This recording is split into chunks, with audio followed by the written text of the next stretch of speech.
सज्जनों, अब राजा नृग की कथा का वर्णन है। आइए चलते हैं कथा की तरफ। सुखदेव जी कहते हैं, परीक्षित, एक दिन शाम प्रद्युम्न और यदुवंशी राजकुमार घूमने के लिए एक उपवन में गए। वहाँ पर उन्हें बड़ी प्यास लग गई थी। तब एक कुएं के पास गए।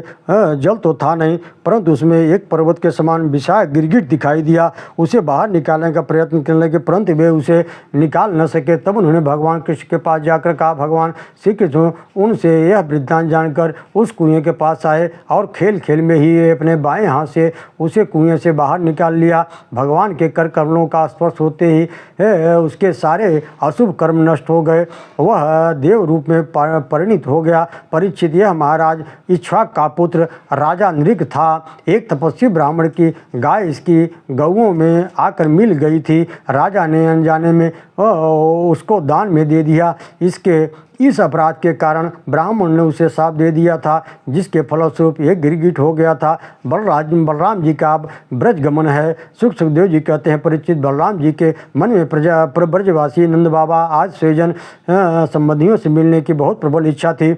अब वे रथ पर सवार होकर द्वारका से नंद बाबा के ब्रज में आए। बलराम जी ने माता यशोदा नंद बाबा के चरणों में प्रणाम किया। तत्पश्चात अपने समकालीन ग्वाल बाल एवं स्वजन संबंधियों से मिले, उनकी कुशल क्षेम पूछी और अपनी बात बताई। भगवान बलराम के दर्शन पाकर ब्रज की गोपियां कृतकृत्य हो गई। उन्हें बड़ा ही आनंद प्राप्त हुआ। उन्होंने हंसकर पूछा, क्यों बलराम जी, नगर की नारियों के प्राण बल्लभ श्री कृष्ण अब कुशल से तो है न? क्या कभी हम लोगों की सेवा का स्मरण भी करते हैं क्या? तो आप जानते ही हैं कि हमने उनके लिए अपने माता पिता, भाई बंधु, पति, पुत्र, स्वजन संबंधी और बहन बेटियों का भी त्याग कर दिया था, परंतु वे हम सब से नाता तोड़कर परदेश चले गए। गोपियाँ इस प्रकार कहते हुए भगवान मधुराधिपति श्री कृष्ण की लीलाओं का स्मरण करते भाव विभोर हो गई। परीक्षित, भगवान बलराम ने उन प्रेम की प्यासी गोपियों के विविध प्रकार से समझाया। उन्होंने भगवान कृष्ण के हृदय स्पर्शी, मन को मोहित करने वाले संदेश सुनाकर गोपियों को सांत्वना दी। बसंत के 2 महीने चैत्र वैशाख वहीं पर व्यतीत किए। वे रात में गोपियों के मध्य में रहकर भगवान मधुराधिपति कृष्ण के प्रति प्रेम और अभिवृद्धि करते रहे। वरुण देव ने अपनी पुत्री वारुणी देवी को वहां पर भेज दिया था। वह एक वृक्ष के छिद्र से वह निकली। उसकी मधुर धारा से भरी सुगंध वायु के आधार पर बलराम जी गोपियों के साथ लेकर वहां जा पहुँचे। उनकी मधुर महक से आनंद हो बलराम जी जल क्रीड़ा करने लगे। उन्होंने यमुना जी को पुकारा, परंतु वे यह सोचकर वहां नहीं आई कि ये मेरे जेठ हैं और इस समय मतवारे भी हो रहे हैं, इसलिए उन्होंने उनकी आज्ञा का उल्लंघन नहीं कर दिया था। वहीं नहीं आई। तब बलराम जी तनिक क्रोध करके अपने हल की नोक से खींचा। तब यमुना जी श्री बलराम जी के चरण में गिर कर उनकी प्रार्थना की, राम राम महाबाहो, न जाने तब विक्रम सस्य काशेन वृद्धि नाम जगति जगतः पते। हे लोकाभिराम बलराम जी, हे महाबाहो, मैं आपका पराक्रम भूल गई थी। अब ये जान गई हूँ कि आप अंश मात्र से शेष जी इस सारे जगत को धारण करते हैं। भगवान, आप परम ऐश्वर्यशाली हैं। आपके वास्तविक रूप को न जानते कारण मुझे यह अपराध हो गया है। सर्वस्वरूप भक्त वत्सल, मैं आपकी शरण में हूँ। आप मेरी भूल चूक क्षमा कीजिए, मुझे छोड़ दीजिए। उनकी प्रार्थना स्वीकार कर बलराम गोपियों के साथ जल क्रीड़ा करने लगे।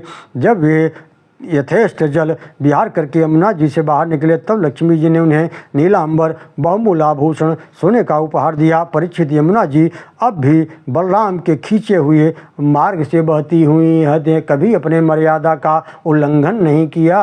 ओम नमो भगवते वासुदेवाय।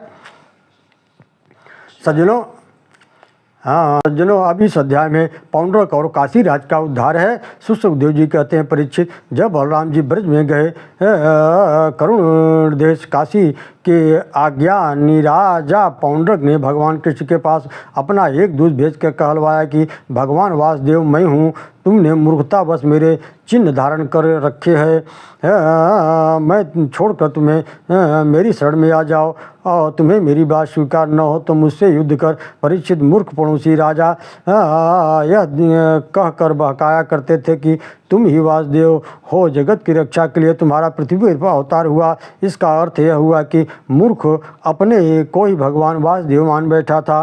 फिर परीक्षित मंद पौंड्रक की यह बहकी बात सुनकर उग्रसेन आदि सभासद हंसने लगे। भगवान कृष्ण ने दूत से कहा, तुम जाकर राजा से यह कह देना कि अरे मूर्ख, मैं चक्र आदि चिन्हों को नहीं छोड़ूंगा, इन्हें मैं तुम पर छोड़ूंगा और केवल तुम पर ही नहीं तुम्हारे साथियों पर छोड़ूंगा जिनके बहकावे में तू इस प्रकार से बहक रहा है। भगवान का यह संदेश लेकर दूत अपने स्वामी राजा पौंड्रिक के पास गया, सब विस्तार पूर्वक कथा सुनाया। उधर भगवान कृष्ण ने रथ पर सवार होकर काशी पर चढ़ाई कर दी, क्योंकि कुरुष अर्थात काशी का राजा पौंड्रक उस समय अपने मित्र राजा काशीराज के यहाँ रहता था। भगवान के आक्रमण का समाचार पाकर पौंड्रक और काशी नरेश भी अपनी सेना लेकर नगर के बाहर निकल आए। भगवान ने अपने दिव्य अस्त्र से पौंड्रक का मस्तक धड़ से अलग कर दिया। इसी प्रकार काशी नरेश का भी मस्तक अपने बाणों से ऊपर उठाकर काशीपुरी में गिरा दिया। ओम नमो भगवते वासुदेवाय। ओम नमो भगवते वासुदेवाय। अब सुखदेव जी कहते हैं, परीक्षित, द्विविध नाम का एक बानर था। वह भौमासुर नरकासुर का मित्र था। सुग्रीव का मित्र मंत्री मयंद का भाई था। जब उसने सुना कि मेरे मित्र भौमासुर को भगवान कृष्ण ने मार डाला है, तब वह अपने मित्र का उरीण होने के लिए राष्ट्रीय विद्रोह पर उतर आया। वह बानर अब बड़े बड़े गाँव, नगरों और अहिरों की बस्तियों में तोड़ फोड़ करके उजाड़ने लगा।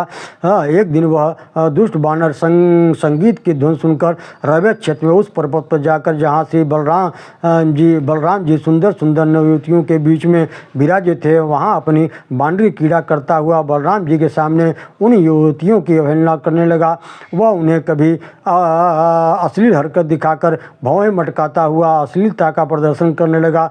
परम पराक्रमी बलराम जी उनकी इस चेष्टाओं को देखकर क्रोधित हो उठे। उन्होंने उसके जत्रु स्थान हंसली पर प्रहार कर दिया, जिसके वह मुँह से खून उगलता हुआ वह भूमि पर आ गिरा। उसके प्राण पखड़ी उड़ गए। परीक्षित, द्विविध ने भूमि पर बहुत ही आतंक मचा रखा था। अतः बलराम जी ने उसे इस प्रकार मार डाला कि वे द्वारिकापुरी को वापस चले गए। अब कौरवों पर बलराम जी का कोप और सांब का विवाह कराया गया है। आइए देखते हैं। भगवान श्री सुखदेव जी कहते हैं, परीक्षित, जामवंती नंदन सांब अकेले स्वयंवर में स्थित दुर्योधन की सुंदरी कन्या लक्ष्मणा को हर लाए। इससे कौरवों को बड़ा क्रोध हुआ। वे कर्ण को सेनापति बनाकर सांब के युद्ध करने चल दिए। कौरवों ने बहुत परिश्रम एवं बहुत से सैनिक गंवा दिए। तत्पश्चात सांब को रथहीन करके बंदी बना लिया। तत्पश्चात सांब अपनी पुत्री लक्ष्मणा को साथ लेकर जय घोष करते हुए हस्तिनापुर को लौट आए। देवस नारद जी से यह समाचार सुनकर यदुवंशियों को बड़ा क्रोध हुआ। उन्होंने महाराज उग्रसेन की आज्ञा लेकर कौरवों पर चढ़ाई करने की तैयारी करने लगे। उस समय बलराम जी उन्हें समझा कर स्वयं सूर्य के समान तेज गति से रथ पर सवार होकर हस्तिनापुर जा पहुँचे। हस्तिनापुर पहुँचकर बलराम जी एक वन में ठहर कर कौरवों की गतिविधियों की जानकारी लेने लगे। अब कौरवों को क्या करना चाहिए, इस बात का पता लगने के लिए उन्होंने उद्धव जी को धृतराष्ट्र के पास भेज दिया। परीक्षित, उद्धव जी के ने कौरवों के भरी सभा में विनम्रतापूर्वक निवेदन किया कि बलराम जी यहाँ पधारे हैं। बलराम जी का आगमन सुनकर वे लोग मांगलिक सामग्रियाँ स्वागत करने के लिए लेकर के चल दिए। तत्पश्चात उन लोगों ने एक दूसरे कुशल मंगल पूछा।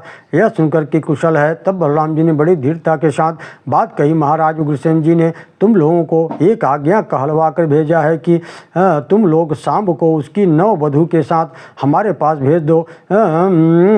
यह सुनकर कुरुवंशी क्रोध में तिलतिला उठे। बलराम जी से दुर्वचन कहकर हस्तिनापुर को लौट गए।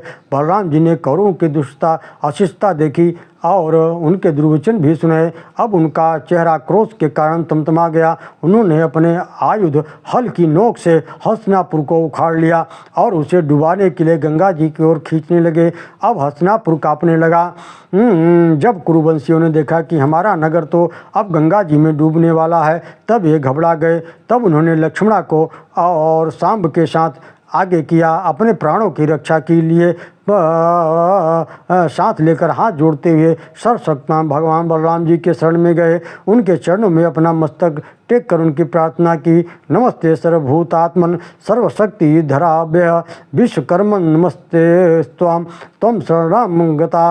आप सर्वशक्तिमान शक्तियों को धारण करने वाले सर्व प्राण प्रिय स्वरूप अविनाशी भगवान, हम आपको नमस्कार करते हैं। समस्त विश्व के रचयिता आपको नमस्कार है। हम आपको बारंबार नमस्कार नमस्कार करते हैं, हम आपकी शरण में हैं, प्रभु आप हमारी रक्षा कीजिए। परीक्षित, जब कुरुवंशियों ने इस प्रकार बलराम की प्रार्थना की तब बलराम ने उन्हें अभय दान दिया और लक्ष्मण तथा श्याम को साथ लेकर द्वारका की यात्रा की। ओम नाभ सज्जनों, देवर्ष नारद जी कि भगवान की गिरह चरना देखना है। गिर जा करके देखे हैं। श्री सुखदेव जी कहते हैं, परीक्षित, जब नारद जी ने सुना कि भगवान कृष्ण ने भौमासुर नरकासुर को मारकर वह अकेले ही हजारों राजकुमारियों के साथ विवाह रचा लिया है, तब नारद जी उनकी गृहचर्या देखने के लिए द्वारकापुरी में आए। द्वारकापुरी में स्फटिक आदि रत्नों के चांदी सोने से मढ़े हुए दिव्य 9 लाख सुंदर सुंदर भवन देखे थे। उनकी शोभा देखकर नारद जी को बहुत आश्चर्यचकित हो गए, मानो बैकुंठ में पहुंच गए हों। उसी मध्य में भगवान कृष्ण का अंतःपुर था। बड़े लोकपाल उनकी पूजा प्रशंसा किया करते थे। अंतःपुर में भगवान कृष्ण की रानियों के 16,000 से भी अधिक महल थे। उनमें से एक बड़े महल में देवर्ष ने प्रवेश किया। नारद जी ने देखा कि उस दिव्य महल के सामने रुक्मिणी देवी के साथ भगवान श्री कृष्ण विराजमान है।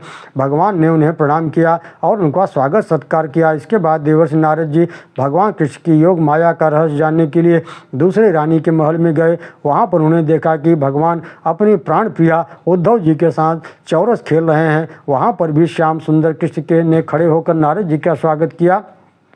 अब नारद जी इसी तरह से सभी रानियों के घर में गए और नारद जी चौथी रानी के महल में गए। वहाँ भी उन्होंने श्याम सुंदर को देखा। इसी प्रकार सत्कार भगवान ने किया। सुखदेव कहते हैं, परीक्षित, इस प्रकार मनुष्यों की लीला करते हुए भगवान ऋषि के श्री कृष्ण की योग माया का वैभव देखकर देवर्ष नारद ने कहा, आप समस्त लोगों के एकमात्र स्वामी हैं।